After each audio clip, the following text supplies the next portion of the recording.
3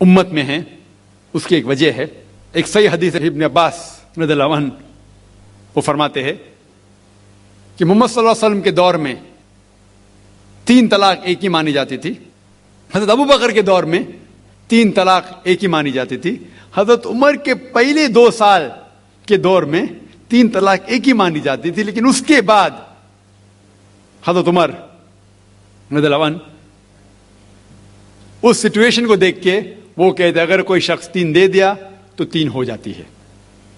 اس حدیث کی وجہ سے جو اختلاف امت میں ہے اور کئی علماء میں اختلاف ہے, لیکن علماء میں اختلاف ہے رہیں گا ایک منچ پہ آئیں گے کہ اللہ عالم. لیکن اگر آپ قرآن کی روشنی میں پڑھتے ہیں, قرآن میں طلاق کا ذکر کیا گیا ہے سورہ بقرہ میں سورہ نمبر 2 آیت نمبر 228 سے لے کے 240 تک, اور سورہ طلاق میں سورہ نمبر 65 آیت نمبر 1 سے 7. جو قرآن مجید میں طلاق کا ذکر ہے اس کے اندر یہ ہے کہ کبھی کوئی ڈفرنس آف اوپینین, کوئی جھگڑا ہو جاتا ہے شوہر اور بیوی میں, تو پہلا شوہر بیوی بیٹھ کے بات کرے.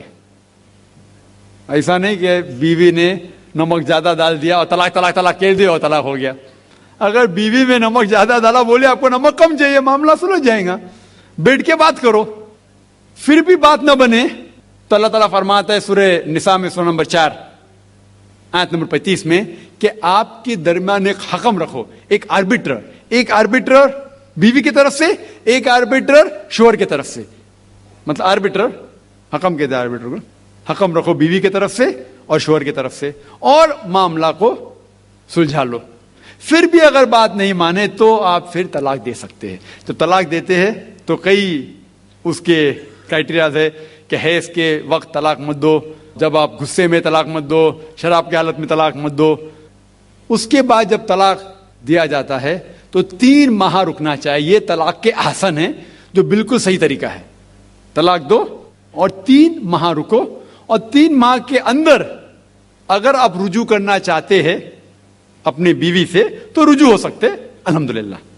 اگر 3 ماہ تک آپ سمجھتے نہیں مجھے میرے بیوی سے الگ ہونا ہی چاہیے, تو 3 ماہ کے بعد عدت گزرنے کے بعد آپ دونوں میاں بیوی نہیں رہتے, آپ الگ ہو جاتے. لیکن اس کے بعد اکثر مسلمان بھی نہیں جانتے یہ قرآن کی آیت کیا ہے. قرآن شریف میں لکھا ہوا ہے سورہ بقرہ میں سورہ نمبر 2 آیت نمبر 232 میں کہ اگر وہ شخص اپنی پرانی بیوی سے پھر سے شادی کرنا چاہتا ہے تو مت روکیے. تو اگر طلاق ہو چکا ہے صحیح طریقے سے, طلاق کے احسن کے طریقے سے, اور 3 ماہ ہو گئے, عدت گزر گئی, 6 مہینے بعد اگر لگا بھائی جو میں نے کیا غلط کیا, میں پھر سے شادی کرنا چاہتا ہے, تو وہ آدمی اپنی پرانی بیوی سے پھر سے نکاح کر سکتا ہے. لیکن نیا نکاح نیا مہر,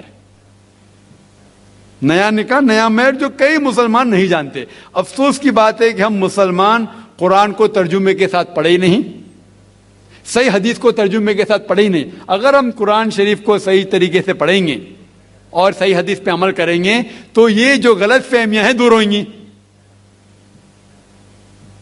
اور پھر سے اگر شادی ہوئی, پھر سے آپ ساتھ میں رہ سکتے, پھر سے پرابلم ہوا تو پھر طلاق دو, پھر 3 ماہ رکو, پھر سے الگ ہو جاؤ, پھر سے آپ چاہتے پھر سے شادی کر سکتے. 3 بار جائز ہے, تیسرے بار آخری بار ہے, اس کے بعد آپ پھر سے شادی نہیں کر سکتے جب تک وہ دوسری کسی سے شادی نہیں کرے. لیکن میں نے اپنی زندگی میں ایک بھی شخص میرے زندگی میں نہیں آیا جو طلاق کے حسن کیا, صحیح طریقے سے طلاق دیا, علیحدہ ہو گئے, پھر نکاح ہو گیا, پھر علیحدہ ہو گئے, پھر نکاح ہوا, پھر علیحدہ ہوا. میں نے کوئی بھی شخص میرے زندگی میں پورے دنیا میں ایسا شخص کے بارے میں سنا ہی نہیں جو صحیح طریقے سے کیا اور بچھڑ گیا, پھر سے شادی کی, پھر سے بچھڑ گیا, پھر سے نکاح کے, پھر بچھڑ گیا, پھر شادی کرنا چاہتا ہے. اگر آپ صحیح طریقے سے قرآن کے اوپر عمل کریں گے تو یہ نوبت آئیں گی نہیں. اور کچھ لوگ جو اسلام کو مذاق بنائیں اور کیا کہتے کہ اچھا اگر ایک ساتھ میں دے دیے, 3 طلاق دے دیے, ہو گئی, ابھی کیا حلالہ کرو. قرآن کہتا ہے 3 طلاق ایک ساتھ میں بھی دیں گے تو ایک ہی ہوتی ہے. محمد صلی اللہ علیہ وسلم کے وقت پہ 3 بھی ایک ساتھ میں دینا ایک ہی ہوتا تھا. حضرت ابو بکر کے ٹائم میں بھی 3 طلاق ایک ہی ہوتا تھا. حضرت عمر کے دور میں لوگ جو کہتے 3 طلاق 3 ہوتی ہے، کئی علماء کہتے ہیں کہ ان نے یہ اپنے فتوے پہ رجوع کیے اور انہیں افسوس تھا کہ یہ فتویٰ انہیں دیے، اور کئی لوگ کہتے نہیں ان کا فتویٰ صحیح تھا۔ اس میں امت کا اختلاف ہے، لیکن اگر قرآن کی روشنی میں دیکھیں گے تو 3 طلاق ایک ساتھ میں بھی دیں گے تو ایک ہی ہوتی ہے۔ حضرت عمر کے دور میں رضی اللہ عنہ انہوں نے کہا تھا کہ ہم اسے کہہ نہیں سکتے، کیا وہ غلط ہے، لیکن علماء یہ کہتے ہیں، مثال کے طور پر ابن تیمیہ، شیخ ابن تیمیہ، وہ کہتے ہیں کہ یہ حضرت عمر میں اللہ بھی پلیز رضی اللہ عنہ، وہ محمد صلی اللہ علیہ وسلم نے جو کہا اس کے اوپر نہیں ہے، اسی لیے ہمیں بات ماننا چاہیے قرآن اور اللہ کے رسول کی۔ اس کے اندر حضرت عمر میں اللہ بھی پلیز رضی اللہ عنہ انہوں نے رجوع کیا، اسی لیے وہ کہتے کہ 3 طلاق بھی ہوئیں گی تو ایک ہی ہوتی ہے، 3 نہیں ہوتی۔ اس میں امت کا اختلاف اس لیے ہے کہ ہم نے قرآن پڑھے ہی نہیں۔ ہم اگر قرآن پڑھیں گے صحیح طریقے سے اور جانے، کئی لوگ یہ سمجھتے ہیں کہ طلاق کے لیے 3 بار بولنا ضروری ہے، اگر 3 بار نہیں کہیں گے طلاق ہوتی ہی نہیں۔ وہ ان کی نادانی ہے، وہ ان کی جہالت ہے۔ تو ہمیں کیا کرنا چاہیے؟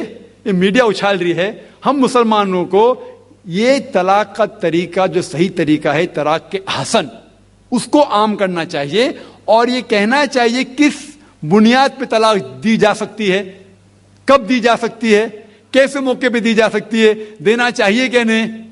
تو یہ سب اگر ہم مسلمان عام کریں گے تو انشاءاللہ یہ جو امت میں ہے وہ نہیں رہیں گا، اور میڈیا اسے اچھال رہی ہے۔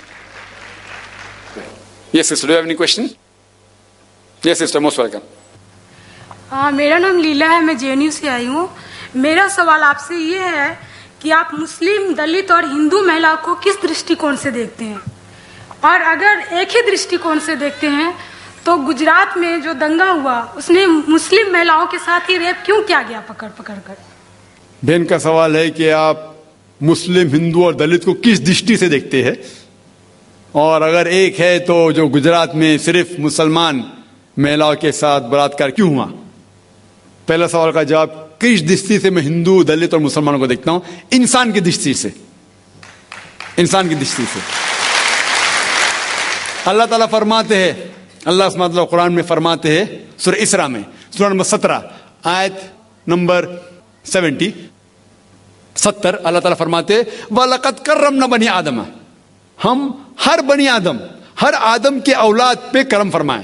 اللہ تعالیٰ فرماتے لقد کرمنا بنی آدم، ہر آدم کے اولاد، ہر بنی آدم کے اوپر کرم فرمائے، چاہے وہ امریکہ میں پیدا ہو، ہندوستان میں ہو، سعودی عربیہ میں ہو یا انگلینڈ میں ہو، چاہے وہ کالا ہو یا گورا ہو، چاہے وہ عورت ہو یا آدمی ہو، یا کس بھی مذہب میں پیدا ہو، سمجھ کے اللہ تعالیٰ نے ہر بنی آدم کے اوپر کرم فرمایا۔ اس کے بعد اللہ سبحانہ و تعالیٰ نے ہدایت دی کس طریقے سے اپنی زندگی بسر کرنا، اور جس طریقے سے آپ نے کہا کہ ہندو مذہب کی کتابوں کا مطالعہ کیا ہوں میں نے الحمدللہ، دلت جو ہے جیسے کچھ لوگ جانتے ہوں گے، بابا صاحب امبیڈکر مرنے کے کچھ مہینے پہلے انہوں نے بدھزم ایکسیپٹ کیا، وہ اسلام سے متاثر تھے، کچھ مسلم لوگوں نے ان کا ساتھ نہیں دیا، تو وہ سیکنڈ مذہب پہ گئے جو ان کے حساب سے بہتر تھا، وہ بدھزم۔ اور جو دلت ہے وہ ایکچولی دیکھے جاؤ تو نیو بدھسٹ ہے۔ افسوس کی بات ہے کہ دلت بھی نہیں جانتے کہ ان کا مذہب کیا ہے، اور جب سینسس ہوتا ہے اس انڈیا کا تو دلت کو ہندو میں شمار کیا جاتا ہے، جو بالکل غلط ہے۔ بابا صاحب امبیڈکر لگ بھگ 300 ملین 30 کروڑ لوگ کو، لگ بھگ 30 کروڑ دلت لوگ کو ہندو سے چھٹکارا پانے کے لیے، کاسٹ سسٹم سے چھٹکارا پانے کے لیے علیحدہ ہوئے۔ لیکن افسوس کی بات ہے آج کے سینسس میں جب ہندو کی گنتی ہوتی ہے اس میں دلت کو بھی گنا جاتا ہے، جو بالکل غلط ہے۔ دلت ہندو نہیں ہے۔ بابا صاحب امبیڈکر نے دلت کو کاسٹ سسٹم، جات پاتی سے چھٹکارا پانے کے لیے ان نے بدھزم ایکسیپٹ کیا، اسے کہتے ہیں نیو بدھسٹ۔ اور الحمدللہ ثم الحمدللہ بابا صاحب امبیڈکر کی کتاب بھی میں نے پڑھا، اور اگر آپ پڑھیں گے readers of Hinduism volume number 4، اس کے اندر بھی لکھا ہوا ہے کہ کرشن کے 16,108 بیویاں تھے۔ بابا صاحب امبیڈکر نے ہندو مذہب کتاب کا کافی مطالعہ کیا، اور اس کے بعد اس نے کہا کہ کاسٹ سسٹم غلط ہے۔ اور صرف بابا صاحب امبیڈکر نے بھی نہیں، مثال کے طور پہ راجا رام موہن رائے، وہ بھی کاسٹ سسٹم کے خلاف تھے. جسٹس آنا ڈے، راجا رام موہن رائے بنگال سے تھے، جسٹس آنا ڈے ممبئی کے تھے. یہ سب وہ ہندو ریفارمرز، اور انہوں نے کہا کہ ہمیں اپنشد اور وید کی طرف آنا چاہیے. اور سوامی دیانند سرسوتی جو آریہ سماج شروع کیے، ان کا بھی نظریہ تھا کہ وید کی طرف آنا چاہیے، وہ صحیح دھرم ہے. تو میرا نظریہ یہ ہے کہ میں ہندو دھرم کی کتاب پڑھ چکا ہوں الحمدللہ، بابا صاحب امبیڈکر کی کتاب پڑھ چکا ہوں، اور میں قرآن کی اس آیت کے اوپر عمل کرتا ہوں، سورہ عمران سورہ نمبر 3 آیت نمبر 64، تعالوا الی کلمۃ سواء بین بینکم، آؤ ہم آپس میں اس بات پہ سہمت ہو جو ہم میں یکساں ہے، اور اس کے اوپر عمل کرے. جس طریقے سے ہم نے کہا کہ جو یکساں ہے، اور جو آخری کے مقرر نے کہا جو یکساں ہے دیگر مذاہب کے، اس بات کو لو، لیکن صرف ذکر مت کرو، اس کے اوپر عمل بھی کرو. سارے مذہب کی کتاب، چاہے ہندو مذہب ہو یا سکھ مذہب ہو یا عیسائی مذہب ہو یا یہود مذہب ہو، ساری مذہب کی کتاب یہ کہتے کہ بھگوان ایک ہے، اللہ ایک ہے، اس کے نہ کوئی امیج ہے نہ کوئی تصویر ہے. اور ہر مذہب کا مطالعہ کریں گے ہمیں یہ پتا چلے گا کہ ایشور بھگوان اللہ ایک ہی ہے، اس کے علاوہ کوئی نہیں ہے. اور ان مذہب کی کتابوں میں ہندوازم، جوڈائزم، کرسچینٹی، ان سب میں محمد صلی اللہ علیہ وسلم کے آنے کا بھی ذکر ہے. تو میں ان لوگوں سے یہ بات کر رہا ہوں، اگر آپ اپنی مذہب کی کتاب پڑھیں گے تو آپ اور قریب آئیں گے. اور اسلام کے معنی کیا ہے؟ اسلام معنی اپنی ساری خواہشیں اللہ کے خواہش پہ نچھاور کرنا. اور جو شخص اپنی خواہش اللہ کی خواہش یا بھگوان کے خواہش میں نچھاور کرتا ہے اسے کہتے ہیں مسلم. یہ میرا نظریہ ہے. آپ کا دوسرا سوال تھا کہ گجرات میں کیوں صرف مسلمان عورتوں کے ساتھ بلاತ್کار کیا گیا تھا. وہ آپ کو ان سے پوچھنا پڑے گا، مجھ سے نہیں. میں تو موجود نہیں تھا، میں نے ان سے نہیں کہا. ہو سکتا ہے جس طریقے سے شنکراچاریہ نے کہا، اور میں نے میری تقریر میں بھی کہا کہ یہ چیز ہے پولیٹیشین کی وجہ سے. پولیٹیشین، یہ جو دنگا فساد جو ہوتا ہے اس دیش میں دنیا میں سب سے زیادہ دنگا فساد ہوتے. کوئی ملک میں جو دنیا میں دنگا فساد ہوتے وہ ہندوستان نمبر 1. اور اس کے مین کارن ہے نہ کہ ہندو مسلم میں جھگڑا ہے، میرے حساب سے مین کارن ہے پولیٹیشین. کیونکہ ان کا مین مقصد ہے کہ ووٹ اکٹھا کرنے کے لیے وہ دنگا فساد کرتے ہیں، مذہب کا استعمال کرتے. اسی طریقے سے گجرات میں یہ دنگا فساد کرنے کے لیے کئی دلتوں کا سہارا لیا، ان کو بھڑکایا گیا. ان کا مین مقصد تھا کہ ووٹ جیتنا. جس طرح شنکراچاریہ نے کہا کہ ووٹ جیتنے کے لیے، میں نے کہوں گا کہ 100% پولیٹیشین خراب ہے، اکثر کہتا ہوں، اکثر، زیادہ تر. اور یہ اسی لیے یہ دنگا فساد ہوتا ہے ووٹ کے بنیاد کے لیے. اگر یہ پولیٹیشین کی جو یہ ووٹ بینک نکال دے تو انشاءاللہ ہندوستان میں بھی عمل ہوگا.